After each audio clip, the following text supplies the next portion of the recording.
अस्सलाम वालेकुम दोस्तों, मैं हूं सलीम तेजानी। दो तीन बड़ी बड़ी न्यूज़ आई है। कोई भी टीवी चैनल इसको नहीं दिखा रहा है। सोशल मीडिया पे आपको मिलेगी ये न्यूज़, मगर टीवी चैनल एक भी नहीं दिखा रहा है।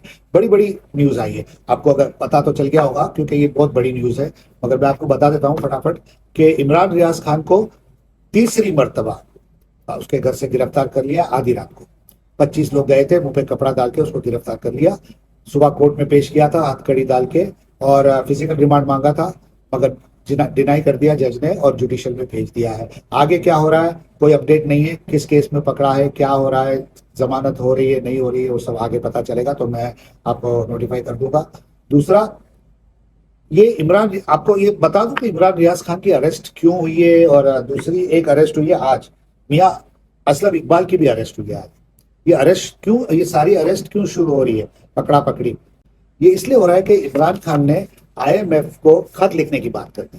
अब आईएमएफ को खत लिखने की जो बात की है उसमें क्या लिखना है, बैरिस्टर गौर को बताया और वकील को बताया कि भाई उसमें लिखना है कि आईएमएफ का एक उसूल है, जिस मुल्क में डेमोक्रेसी नहीं होती है उस मुल्क को आप डील उससे उससे डील नहीं करते हैं, उसको लोन नहीं देते हैं या उससे डील ही नहीं होती है। तो हमारे मुल्क में डेमोक्रेसी नहीं है। आप पूरा इंटरनेशनल मीडिया उठा के देख लें, सारे लोगों को देखें, सबको बुलाया था। जुल्म हो रहा है, औरतों को बालों से पकड़ के खींच के गाड़ी में डाला जा रहा है और मार रहे हैं लोगों को और झूठी केस में सजा दे रहे हैं, जुल्म कर रहे हैं। कोई किसी की आज़ादी नहीं है, कुछ बोलते हैं गवर्नमेंट के खिलाफ तो पकड़ लेते हैं। तो कोई किस्म का फ्रीडम नहीं है। तो ये हमारे यहाँ जमहूरियत नहीं है। तो आप पहले, ये आपका उसूल है कि आप नहीं देते हैं, तो ये पहली बात है। दूसरी बात, इलेक्शन में जो रिगिंग हुई है हमारे पास प्रूफ है। ये पीटीआई लिखेगी ये सारे पॉइंट्स आईएमएफ को कि हमारे पास सारे फॉर्म 45 ओरिजिनल हैं, 47 में इन लोगों ने धांध लिखी है। तो रातों रात रिजल्ट बदल दिए। रात को पीटीआई 2/3 बल्कि ज्यादा, 2/3 से और बल्कि ज्यादा से जीत रही थी, और सुबह उठे तो मामला चेंज हो गया था। तो हमारे मुल्क में ये सब चीजें हो रही है। तो इसका मतलब, और इंटरनेशनल मीडिया को सबको बुला के उन लोगों ने प्रेस कॉन्फ्रेंस करके सारे फॉर्म 45 भी दिखाए थे, जिसपे मरियम नवाज नाराज भी हुई थी कि उनको फॉर्म 45 दिखाने की क्या जरूरत थी। जरूरत है क्योंकि आप लोगों ने रिगिंग की है, इसलिए हमें अपना पूरा इन्वेस्टिगेट करके हमको सबको बताना है कि इस मुल्क में क्या हो रहा है। तो ये चीजें लिखनी थी। अब ये चीजें लिखने के लिए जब ऑर्डर आया और इनको पता चला तो ये लोग बौखला गए और पकड़ा पकड़ी शुरू कर दी है। इमरान रियाज खान को पकड़ लिया। इमरान रियाज खान को लोगों ने बताया था कि भाई 8 फरवरी के बाद ही तुम वीलॉग शुरू करना, मगर वो बंदा बोलता है झूठ के आगे मैं नहीं झुकता। वो खड़ा रहा और उसने 8 फरवरी से पहले ही उसने वीलॉग जोरों शोर से शुरू कर दिए, दिन में 2 दफा। देखो अंजाम क्या हुआ। लोगों ने उसको, दूसरे जर्नलिस्ट ने भी समझाया था कि मत करो, तो उसने किया। एनीवे, वो डरता नहीं है बंदा। जेल जाते जाते भी उसने आवाज क्या लगाई है लोगों के ऊपर कि आप लोग डटे रहना, हिम्मत नहीं हारना, ऐसा करके जेल में गया। वो बंदा बड़ा स्ट्रांग है।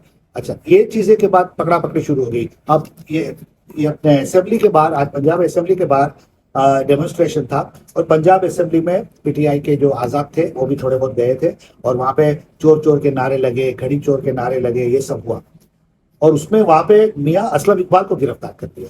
तो गिरफ्तारियां जबरदस्त शुरू हो गई है, और आगे क्या और किसको गिरफ्तार करेंगे कुछ पता नहीं है। शेर अफजल मरवत पे भी 3 दिन पहले पकड़ने की कोशिश की थी। वो बच गए। वो गाड़ी तेज चला के पुलिस की गाड़ी को ठोकर मार के निकल गए थे।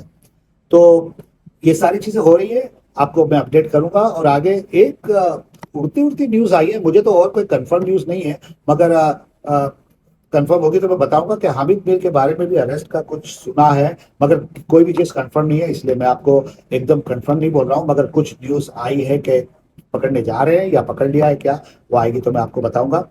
एक और खबर है कि एनएल वली खान ने फौज के सामने खुलेआम बगावत शुरू कर दी है। एकदम ओपनली उन्होंने अनाउंस किया है जलसे के अंदर कि मैं बगावत का ऐलान करता हूं, हम अब ये नहीं होने देंगे जो 75 साल से हो रहा है। फौज को जाना है बॉर्डर पे जहाँ पे शलवारें उतर रही है, यहाँ तक उन्होंने लैंग्वेज यूज की ऐसी, तो बहुत सीरियस है। और बोल दिया 75 साल से जो हो रहा है वो अब नहीं होगा। तो ये सब बातें उन्होंने की। अब देखें उसकी डेवलपमेंट आगे क्या होती है। मैं यही 2-3 न्यूज आपको देने के लिए मैंने छोटा सा वीडियो बनाया है। मैं कोई जर्नलिस्ट नहीं हूँ, ना मैं किसी पार्टी से ताल्लुक रखता हूँ। मैं बस जो देखता हूँ सच वो बोलता हूँ। और इसके बाद मैं कोई ऐसी धमाका खेज बड़ी न्यूज आती है तो मैं ये करता हूँ, मैं वीलॉग इस तरह से नहीं बनाता।